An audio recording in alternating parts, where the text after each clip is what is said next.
Hello and welcome to Ecodhara. मैं प्रणीता और मेरे इस चैनल पे हम लोग zero waste lifestyle, minimalism, better living, इन सब के बारे में बहुत सारी बातें करते रहते हैं।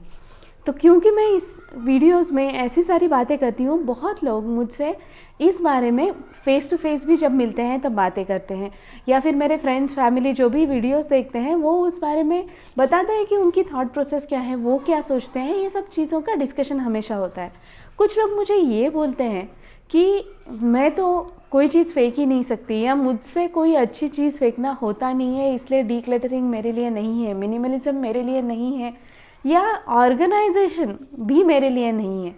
तो आज मैं इसी बारे में थोड़ी सी बात करना चाहती हूँ। पहली चीज़ तो ये है कि मैं आपका थॉट प्रोसेस, आपकी फीलिंग्स, आपके सेंटिमेंट्स पूरी तरह से समझती हूँ, क्योंकि मैं भी इन चीज़ों से गुजर चुकी हूँ और मुझे लगता है कि हर कोई गुजरता है।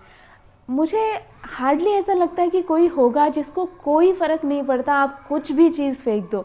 शायद मॉन्क्स हो सकते हैं, बट बाकी लोगों में मुझे नहीं लगता कि इतना हम लोग वो लेवल अटेंड कर चुके हैं। हर एक का थ्रेशोल्ड अलग होता है। कुछ लोग कोई भी चीज़ फेंकना नहीं चाहते, तो कुछ लोग एक हद तक ठीक है सारी चीज़ें फेंक सकते हैं, उसके बाद उनको लगता है कि नहीं। और ये थ्रेशोल्ड पर्सन टू पर्सन, उनके सेंटिमेंट्स, उनको क्या थॉट्स है, उनके दिमाग में क्या चल रहा है, उस पर डिपेंड करता है। और सोचिए कि ये भी एक प्रोसेस है, एक मसल है जो हमें डेवलप करना पड़ेगा। अगर एक्सरसाइज करते वक्त पहले ही दिन मैंने बोल दिया कि मुझे एक भी आसन नहीं आता, मैं योगा करूँगी ही नहीं, तो आप कभी भी योगा नहीं कर पाओगे। पर आज अगर आपने एक सूर्य नमस्कार कर लिया, कल आपने 2 कर लिए, और ऐसे करके आप चाहे एक आसन कर लो, 2 आसन कर लो, अगर आप करते गए तो 2 साल बाद या 3 साल बाद आपको खुद को यकीन नहीं होगा कि आप कितना अच्छा कर रहे हो। सेम चीज़ है, जब हम नई कोई लैंग्वेज सीखते हैं तब क्या हम बोलते हैं कि मुझे ये लैंग्वेज बिल्कुल पता नहीं है तो मैं कभी बोल ही नहीं पाऊँगी। ऐसा नहीं है।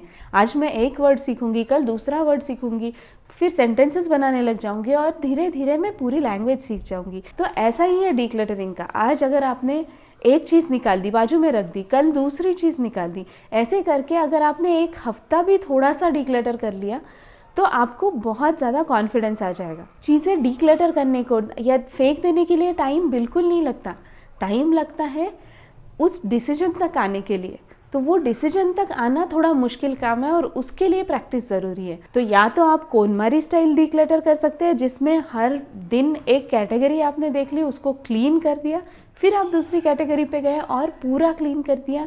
अगर आपके लिए वो आपको बहुत ही मुश्किल लगता है तो आप एक एक चीज़ डीक्लटर कर सकते हैं रोज़। 1 महीने के लिए ये करके देख लीजिए, आपको पता चलेगा कि कितना हल्का और कितना अच्छा महसूस होता है जब हम ये डीक्लटर करते हैं और हमें जितनी चाहिए उतनी ही चीज़ें रखते हैं। खुद से डिसीजन लेने के लिए आपको अगर फिर भी मुश्किल हो रही है तो आप किसी की हेल्प ले सकते हैं। जैसे आपकी फैमिली या फ्रेंड्स आपको हेल्प कर सकते हैं या मदद कर सकते हैं।